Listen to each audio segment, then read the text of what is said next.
তাহলে এখানে যখন দেখবি এরকম কোশ্চেন আছে, ফার্স্ট যে কাজটা করবি সেটা হচ্ছে মাত্রা হিসেবে লিখে দেবো। তা এক্সের মাত্রা সমান হবে এটি, আবার এটি এর মাত্রা সমান হবে বিটি স্কোয়ারের মাত্রা। কেন এখানে প্লাস সিম্বল আছে, আমি মাস ইকুয়াল দিলাম কেন? প্লাস সিম্বল আছে মানে এটিকে বিটি স্কোয়ার দিয়ে যোগ করলে এক্স পাবো। আর এখানে আমরা শুধু মাত্রা জানতে চাইছি, এক্স এর মাত্রা সমান এটি এর মাত্রা, এটি এর মাত্রা সমান বিটিএস এর মাত্রা। এবার দুটো দুটো করে নেবো। প্রথমে নেব এই জোড়াটা, এই জোড়াটা নিলে কি হবে, আমি লিখতে পারবো এটি সমান এক্স, হ্যাঁ মাত্রা, এটি এর মাত্রা সমান এক্স এর মাত্রা।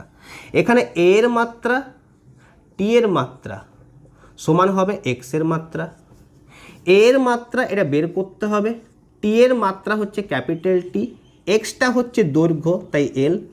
তাহলে এ ইকুয়াল টু হয়ে যাচ্ছে আমার এল, আর টিটা বাঁ দিক থেকে ডান দিয়ে গেলে, বাঁ দিকে কী ছিল গুণ ছিল, ডান দিকে গেলে ভাগ হয়ে যাবে, ভাগ মানে হচ্ছে পাওয়ার -1।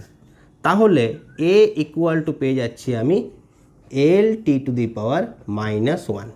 এটা হচ্ছে প্রথম।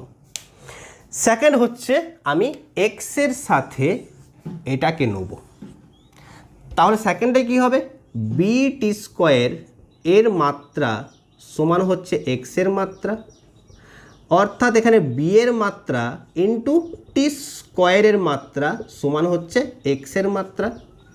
তাহলে বি সমান হবে এক্স বাই টি স্কোয়ার। এবার মাত্রাগুলো বসিয়ে দিই, এক্সের মাত্রা হচ্ছে এল আর টি স্কোয়ারের টি স্কোয়ার, এটা ইকুয়াল টু হয়ে যাবে এল, আর টি স্কোয়ারটা উপরে উঠে গেলে টি টু দি পাওয়ার -2।